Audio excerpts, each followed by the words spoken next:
Salam sejahtera di dalam Tuhan Yesus Kristus. Kembali kita jumpa dalam Paulus Rahel Ministry. Nah, kali ini tema kebenaran firman Tuhan, gereja setan. 1 Petrus 5 ayat 8-11, tapi sebelumnya kita akan berdoa. Tuhan, terima kasih biar ini menjadi pembelajaran buat kami, karena kami percaya si iblis berusaha menghancurkan hidup kami. Untuk itu kami tidak boleh lengah dan hidup kami tetap berporos pada Kristus sendiri. Terima kasih Bapa dalam nama Yesus. Amin. Kita baca dalam 1 Petrus 5 ayat 8-11. Sadarlah dan berjaga-jagalah lawanmu si iblis. Berjalan keliling sama seperti singa yang mengaum-aum dan mencari orang yang dapat ditelannya. Lawanlah dia dengan iman yang teguh, sebab kamu tahu bahwa semua saudaramu di seluruh dunia menanggung penderitaan yang sama, dan Allah sumber segala kasih karunia telah memanggil kamu dalam Kristus kepada kemuliaannya yang kekal, akan melengkapi, meneguhkan, menguatkan, mengokohkan kamu sesudah kamu menderita seketika lamanya. Ialah yang empunya kuasa sampai selama-lamanya. Hidup penuh dengan penderitaan, hidup penuh dengan kekerasan, dan iblis berusaha mencari keuntungan, dan iblis berusaha menjatuhkan kita. Nah, saudara yang kekasih, gereja setan didirikan di San Francisco, California pada malam Walpurgis 30 April tahun 1966 oleh Anton Szandor LaVey. Anton LaVey menjadi pendeta tinggi gereja setan sampai kematiannya pada tahun 1997. Nah, sebelum gereja setan berdiri, ajaran mengenai satanisme diduga muncul terlebih dahulu di Indonesia tahun 80 yang diberi nama Children of God. Namun dilarang oleh pemerintah, kemudian dibubarkan dan diganti nama Gereja Sekte Satanik Lokal Indonesia di kota Manado. Sekte ini didirikan oleh sepasang suami istri dalam acara Halloween. Makanya orang-orang Kristen dilarang merayakan hari Halloween pada tanggal 31 Oktober 91 dan melebar sehingga kota-kota besar Indonesia seperti Jakarta, Bandung, Surabaya, dan lain sebagainya.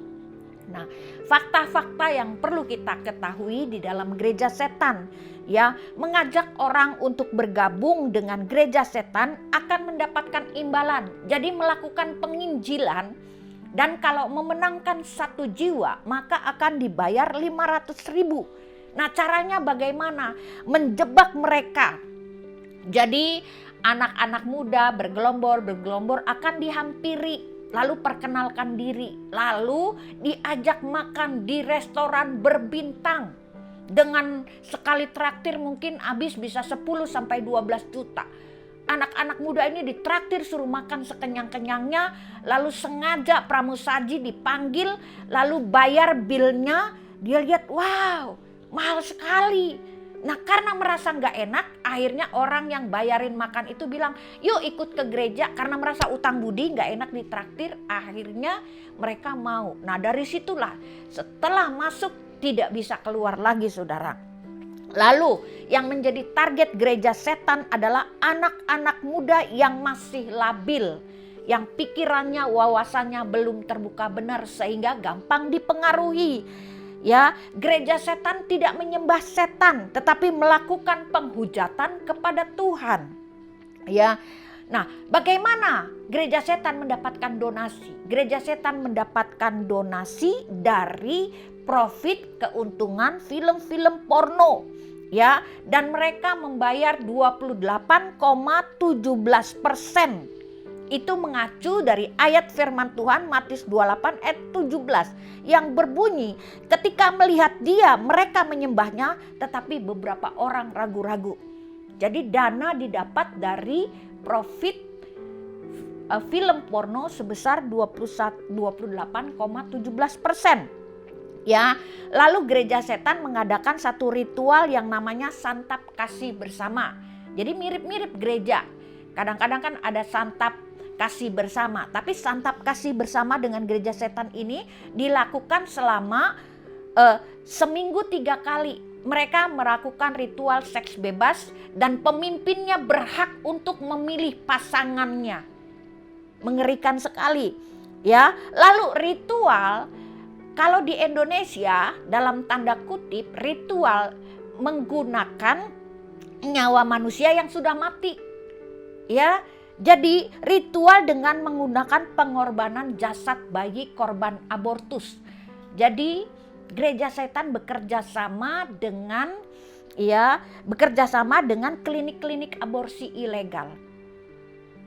Jadi bayi itu diperjualbelikan, bayi abortus diperjualbelikan. Dan yang lebih luar biasa lagi, kenapa banyak anak-anak muda yang terjebak masuk? Karena mereka kesatuannya itu kuat banget, ya.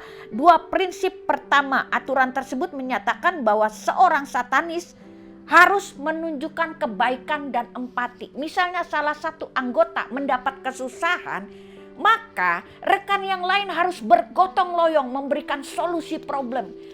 Ikatan mereka kuat sekali ikatan mereka, sehingga mereka di situ merasa nyaman. Lalu bagaimana cara menginjil gereja setan? Yang tadi saya katakan, mereka mengajak makan di tempat-tempat yang sangat mahal. Lalu gereja setan menginjil melalui cara scamming. Jadi Bapak Ibu, kalau punya anak-anak remaja yang masih labil, hati-hati ya. Gereja setan menginjil dengan cara datang ke mal-mal.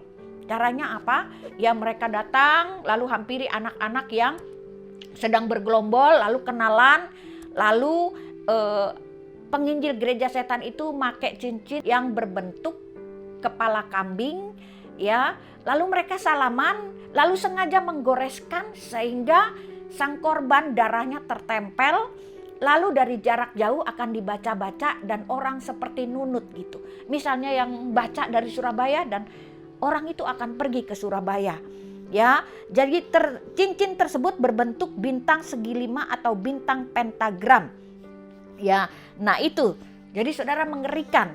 Lalu para pengikut gereja setan akan memburu anak muda dengan berbagai cara. Ya, salah satunya disusupi dengan musik. Makanya kalau musik rock and roll kadang-kadang ada orang giras sampai maaf kata buka baju, buka pakaian dalam lalu loncat-loncat. Karena sebelum lagu rock and roll itu diputar, dia udah dibaca mantra-mantra dan pakai genderang-genderang kulit manusia, pakai darah manusia, ya. Banyak musik sekarang yang semakin membabi buta. Contohnya lagu booming tahun 99, lagu Dido yang judulnya Thank You. Kemudian lagu Bon Jovi, Thank You for Loving Me. Itu bukan lagu kasih agape maupun lagu kasih eros. Nah, penyusupan melalui ibadah, dan biasanya gereja setan penginjil-penginjilnya akan masuk di dalam gereja-gereja besar. Lalu pendeta yang sedang khotbah, kalau pendeta itu pendeta yang enggak, dalam tanda kutip hidupnya enggak benar, akan dimantra-mantra, dibacain saudara. Ya, lalu rohnya dimasukin dalam botol. Tapi kalau pendeta yang benar-benar pendeta, dia enggak akan mempan saudara. Ya, lalu cara kerjanya gimana ketika firman Tuhan diberitakan dibikin ngantuk sehingga nggak dengar apa firman Tuhan itu. Lalu penyusupan melalui altar call. Ya, altar call. Gereja anak-anak buah setan ya masuk dalam altar call. Ya, masuk. Lalu apa? Ya, kadang-kadang orang pelayan-pelayan nggak tahu bahwa orang ini memang benar-benar dirasuk. Hati-hati. Ya, lalu dibaca-baca. Makanya gereja setan, anak buah penginjil setan paling takut dengan gereja yang penuh dengan praise and worship. Ya, gereja yang penuh praise and worship membuat mereka mati, pingsan mati. Hati-hati. Ya, karena apa? Penyusupan melalui lagu-lagu rohani. Penyusupan melalui lagu-lagu rock and roll. Penyusupan datang ke gereja-gereja. Penyusupan datang di mal-mal, hati-hati ABG. Ya, tetap berdoa supaya engkau ada dalam perlindungan Tuhan. Karena firman Tuhan katakan, lawanmu si iblis seperti singa mengaum yang siap membinasakan. Hati-hati, cara kerjanya sadis. Orang kalau sudah masuk susah keluar. Kecuali kasih karunia Tuhan sehingga dia bisa diselamatkan. Seperti Roni, seperti Mongol Stres. Dia bisa keluar karena apa? Kasih sayang Tuhan berlaku atas hidupnya. Hari ini jangan sampai engkau masuk di dalamnya, karena ketika engkau masuk di dalamnya untuk keluar teramat sangat susah. Butuh belas kasihan Tuhan. Amin. Tuhan memberkati. Tuhan, kami menyerahkan para anak-anak muda yang masih labil. Mereka ada dalam perlindungan Tuhan. Mereka ada dalam protek Tuhan. Kami berdoa paga, berikan perlindungan kepada mereka. Karena ini adalah aset negara dan bangsa kami. Karena kami percaya ketika aset dan negara bangsa kami, generasi milenial takut akan Tuhan, maka bangsa ini ke depannya akan menjadi bangsa yang penuh dengan kemuliaan Tuhan. Terima kasih Bapa, dalam nama Yesus kami berdoa. Haleluya. Amin.